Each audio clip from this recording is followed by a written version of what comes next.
Hello, welcome to Wordsworth Model Railway. My name's Mike.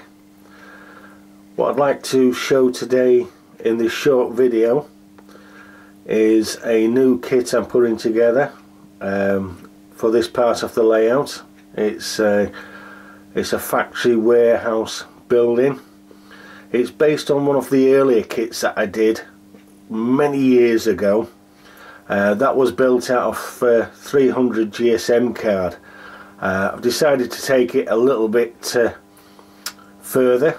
This is a more robust constructed kit. It's actually constructed with 2mm card, so it's going to be quite substantial once it's all put together. This is just phase one of the building. It's just held together with blue tack at the moment, so I can get a feeling of how it'll actually sit on the layout. So far I'm impressed with how it's all going together, but it will grow a lot bigger than this. It's going to be a sectional kind of kit, so you can either build it just as this single building, or it has got some very ultra low relief parts to it, so it'll go against the wall. Obviously it's designed for my layout, but you can adapt it for your own personal uses out there. So it will grow and it will come all the way down this side of the layout to round about here, where it will be serviced with its own siding, and we can have some freight movement going in and out. Brought you round to Wordsworth Goods Shed. Not too sure if I showed this in the last video or not, because I seem to be very hit and miss regards my my videos lately, but it's coming along nicely. I've just got the final roof trusses to put in there, the roof coverings, get the steps, a little canopy cover, and this building's ready to go. What I'm trying to do is get the bare bone buildings. So I want the footprints, because I want to build this layout different. The last layout evolved from the track, and then the buildings came along after. What I want to do is get the buildings so I can get it all ballasted and congealed together a lot better, rather than things looking as though they've just been placed there. So that's the general idea of how I'm adapting this layout as it goes. The old Hornby shunter, by the way, it was doing my head in.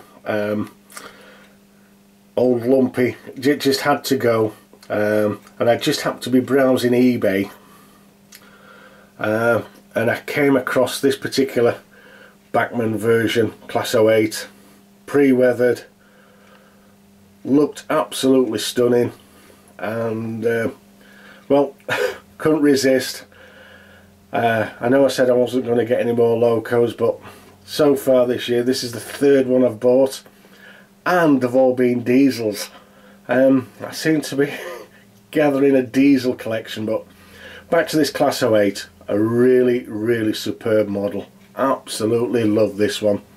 So that'll be the second Bachmann Class 08 I'll have on Wordsworth, and it'll do nicely. One will feed the goods shed here, and then the other will be running the bonded warehouse section. So I'm hoping to have some good fun with this layout once I get it past this basic stage, which seems to be taking for ages, because it's the wiring and the point motors.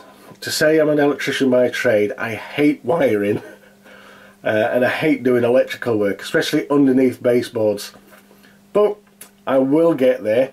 2 point motors have already gone in, the DCC Concepts Cobalt motors. They are excellent. I've only got 12, so it looks like some of the seat motors I'll have to go back in, because there's 28 points on this layout, and it's a very expensive way to go for those motors. But I'll try putting the DCC Cobalt motors on the main line, so feeding into the station and into the goods yard, and the slow action really, really nice. I have to bring you back around to this this Deltac that the wife got me for my birthday earlier this year. I'm still blown away with this model.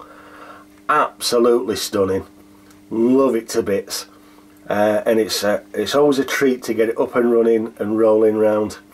But if I just pan round, like I said, I'm trying to get the infrastructure in, and this particular Deltac sat at some LED signals. I've decided to go for signals. This end of the station, this is the east side of the station.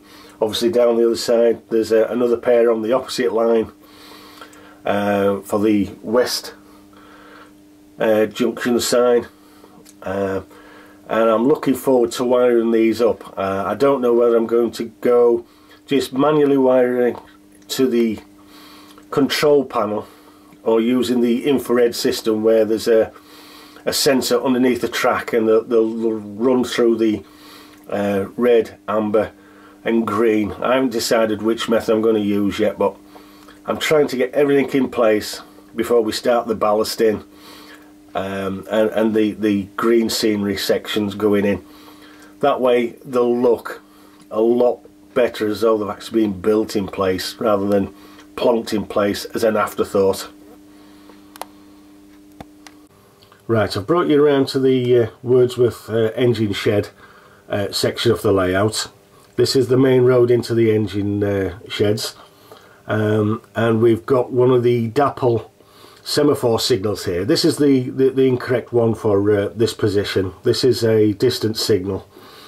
I'm waiting for the home signal to come, so I just wanted to place it there so I could see what it looks like. So that'll control everything coming out of the engine shed onto the main goods line before it goes onto the main carriageway, and then we'll place the distance signals actually on the curved goods line that sweeps around.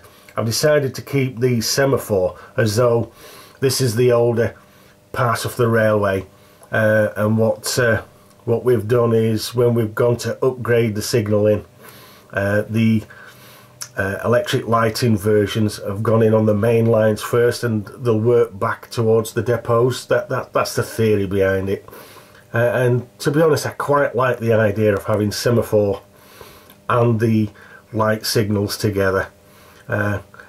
Might not be prototypical too much, but Wordsworth never has been and never will be a prototypical layout.